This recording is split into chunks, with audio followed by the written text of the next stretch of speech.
Hi guys, welcome to एक और new video. मैं ज़्यादा बकवास ना करते हुए सीधा लेक्चर पे चलता हूँ एंड मैं आपको समझाता हूँ कि ये BC CB BPR liquidity void volume imbalance क्या है। एंड ये एक आईसीटी का पार्ट है। ओके, ये बेसिक है एंड इसको जानना ज़रूरी है। आईसीटी में ये बहुत काम आता है। ओके, तो बीसी एंड सीबी, पहले हम लोग इसको समझते हैं कि बीसी एंड सीबी क्या है। बेसिकली बीसी मतलब buy side imbalance, sell side inefficiency. Okay, and CB मतलब sell side imbalance buy side inefficiency. तो देखो, सीधा सीधा इसका यही मतलब है कि एक सेकेंड गाइस, मैं ये सारी चीज़ें रिमूव कर देता हूँ।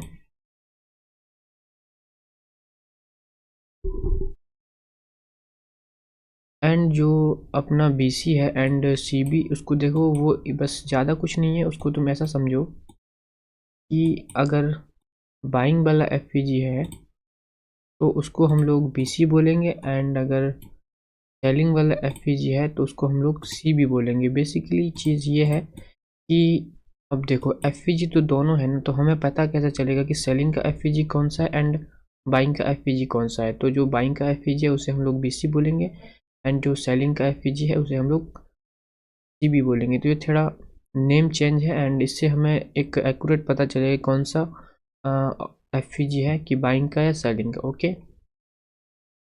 एंड अब बढ़ते हैं अपना अगला जो टॉपिक है, मतलब बीपीआर, यानी कि balance price range. Okay, balance price range मतलब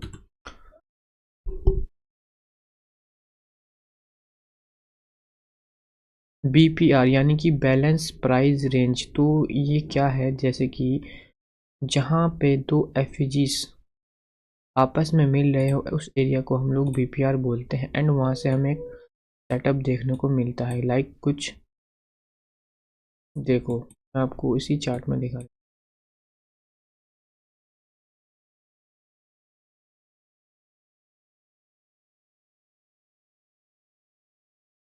ओके गाइस, तो बीपीआर देखो, यहाँ पे एक अपना बीपीआर है, फर्स्ट एफईजी एंड एक सेकंड एफईजी। ओके, तो ये एक बैलेंस प्राइस रेंज बना, यानी कि बीपीआर बना, एंड यहाँ से मार्केट, ये बीपीआर से मार्केट यहाँ पे आता है एंड इस बीपीआर को लेता है, एंड बीपीआर पे आने के बाद मार्केट सेल साइड। ओके, तो बीपीआर मीन्स दो एफईजीज जहाँ रहेंगे वो एक बीपीआर बनता है। एंड जो valid BPR and invalid BPR जो होता है, वो मैं थोड़ा आपको चार्ट पे अच्छे से समझा के बता देता हूँ कि कौन सा बीपीआर वैलिड है और कौन सा बीपीआर इनवैलिड है। ओके गाइस, तो मैं अब आपको बताता हूँ कौन सा बीपीआर वैलिड है एंड कौन सा इनवैलिड है। तो पहले हम वैलिड बीपीआर की तरफ बढ़ते हैं। ओके, तो एक यहाँ पे आपका एफईजी था। ओके, ये पूरा पार्ट, एंड दूसरा एफईजी ये वाला था, यहाँ से यहाँ तक। तो ये एक वैलिड बीपीआर बना। हाँ, इसमें एक ओवरलैपिंग है। जो ओवरलैपिंग होती है वो ये वाली कैंडल है। ओके, ये वाला हाई, एंड यहाँ से ये ओवरलैप कर रहा है एंड ये पूरा आपका बीपीआर बनता है। ओवरलैपिंग मीन्स जैसे कि ये एफईजी है फर्स्ट सेकंड थर्ड, एंड एक और भी है फर्स्ट सेकंड थर्ड, एंड उसके ऊपर कोई लेफ्ट साइड में कोई भी कैंडल का वीक अगर बनता है तो वो एक ओवरलैपिंग मानी जाती है, एंड उस कैंडल को हम लोग लेंगे, ना कि पूरा एफईजी। ओके, एंड यहाँ से हम ले सकते हैं ये ओवरलैपिंग वाली कैंडल, यहाँ से लेके एंड इस एफईजी के हाई से लेके, नो, इस एफईजी के लो से लेके, सॉरी, इस एफईजी के हाई से लेके एंड इसके हाई तक। ओके, तो यहाँ पे एक बीपीआर क्रिएट हुआ एंड मार्केट इस बीपीआर पे आता है एंड थोड़ी बहुत सेलिंग दिखाता है, एंड उसके बाद फिर वो थोड़ी बहुत सेलिंग दिखा के अपना यहाँ पे टैप करने के बाद, पीओआई टैप करने के बाद अपसाइड, देखो बीपीआर वर्क किया। अब ये नहीं बोल सकते कि बीपीआर वर्क नहीं किया। एंड एक माइनर से यहाँ पे टच है, ठीक है, मार्केट यहाँ पे टैप करता है एंड ओवरऑल नीचे, एंड सेकंड पीओआई से टैप करने के बाद मार्केट अपसाइड।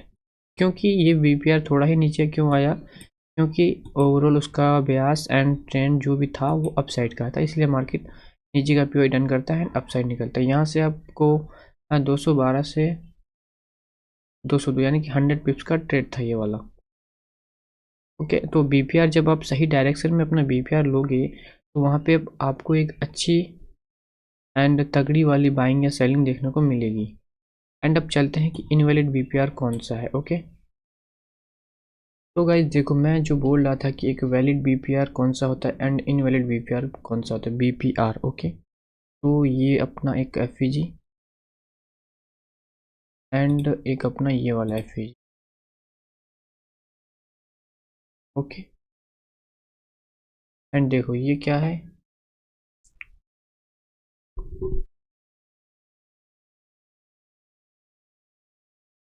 एंड देखो ये वाला बीपीआर फेल क्यों हुआ, ये वाला बीपीआर वैलिड क्यों नहीं हुआ, क्योंकि देखो ये, सॉरी ये वाला मुझे एफईजी नहीं लेना था, मुझे ये वाला एफईजी लेना था। ओके, ये वाला एफईजी एंड ये वाला एफईजी।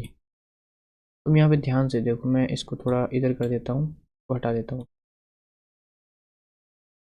तो अपना ये वाला इसका हाई पॉइंट एंड इसका ये वाला लो पॉइंट, ओके, इसके बीच में गैप था, बट ये गैप फील हो चुका है क्योंकि लास्ट टाइम ये वाली जो वीक थी यहाँ तक आ चुकी है एंड ये वाला एफईजी, तो इसलिए ये एक वैलिड बीपीआर नहीं बन पाया एंड सिर्फ इसमें एक ही एफईजी बनी। ओके,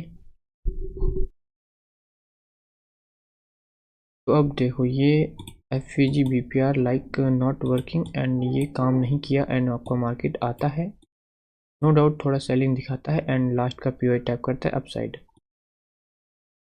ये सेलिंग बीपीआर की वजह से नहीं आई, ये एक लास्ट पीओआई था, यहाँ पे इसको सेलिंग में जाना था एंड लिक्विडिटी लेनी थी, देन उसके बाद अपसाइड जाना था, तो इसलिए ये सेलिंग आई है, बट यहाँ पे ये वैलिड बीपीआर नहीं है।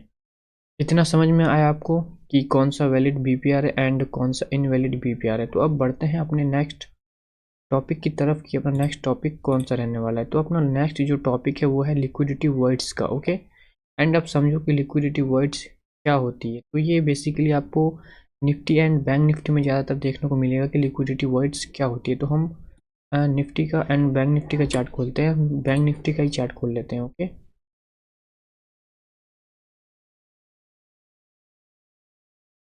तो ये मैंने बैंक निफ्टी का चार्ट ओपन कर लिया। कैंडल किधर गई,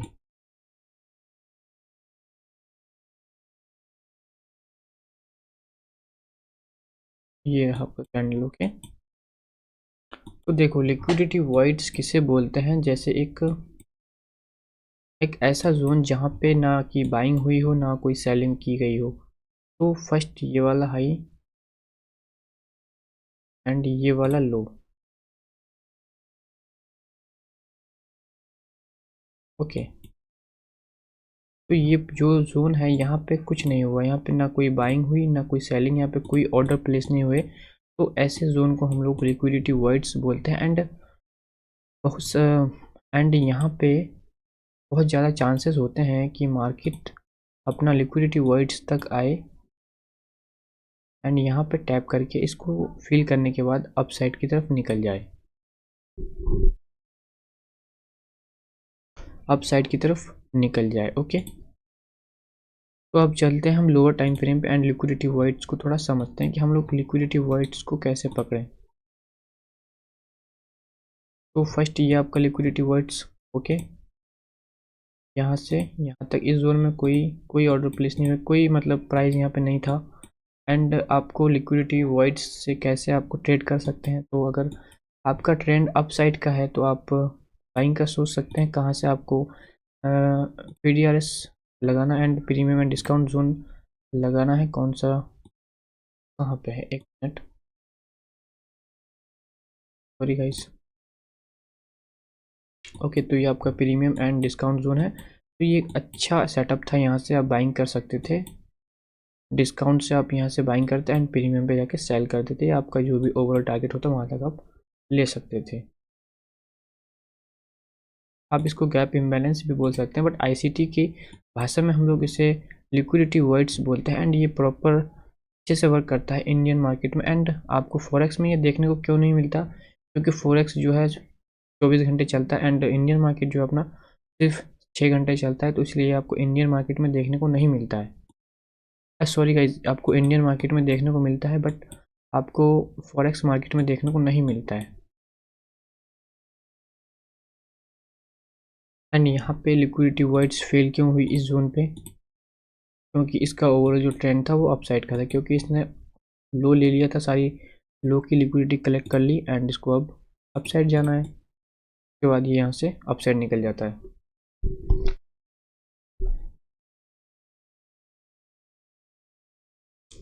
एंड अब कोई बड़ा सा लिक्विडिटी वाइड्स का जोन मिल जाए तो अच्छा रहेगा अपने लिए।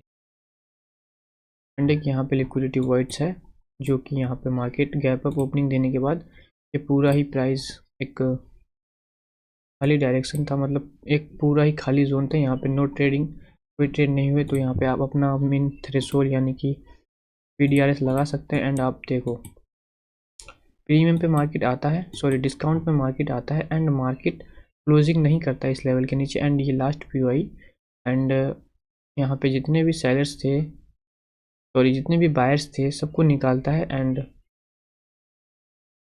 उसके बाद मार्केट फिर एक बाइंग देता है। एंड यहाँ पे आप देख सकते हो डिस्काउंट वाले जोन पे मार्केट ने कैंडल की क्लोजिंग अप साइड में की है, ना कि डाउन साइड में, यानी ना कि डिस्काउंट के नीचे। तो आप डिस्काउंट पे यहाँ पे क्लोजिंग देखने के बाद आप एक बाइंग की ट्रेड कर सकते थे अच्छा सेटअप बना के। एंड ओवरऑल आप अपना टारगेट इस हाई तक रख सकते थे एंड आपको बहुत अच्छा ट्रेड मिल जाता।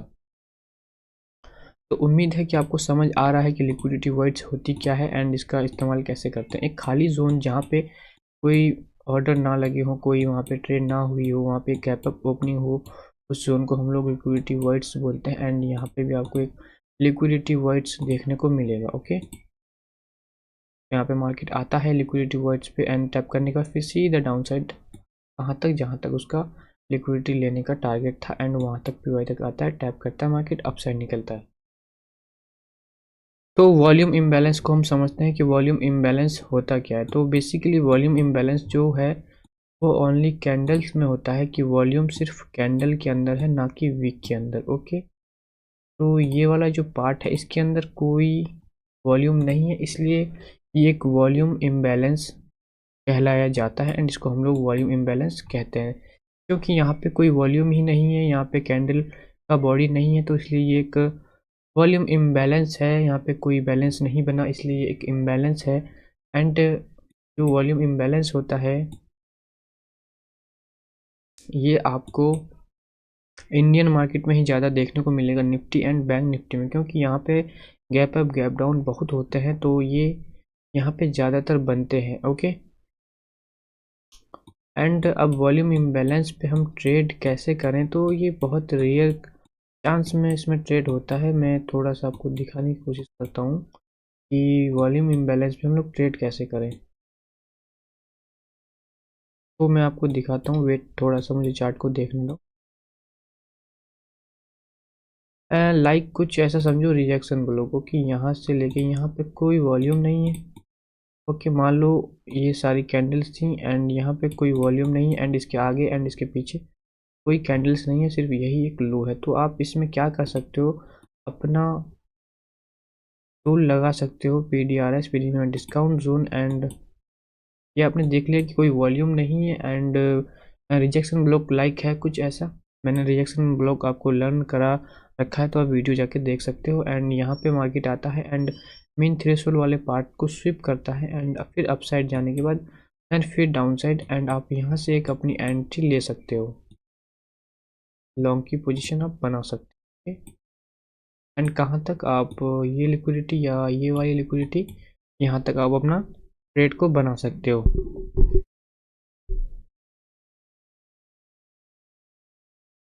एंड एसएल आपको डिस्काउंट जोन के नीचे रखना है थोड़ा बहुत।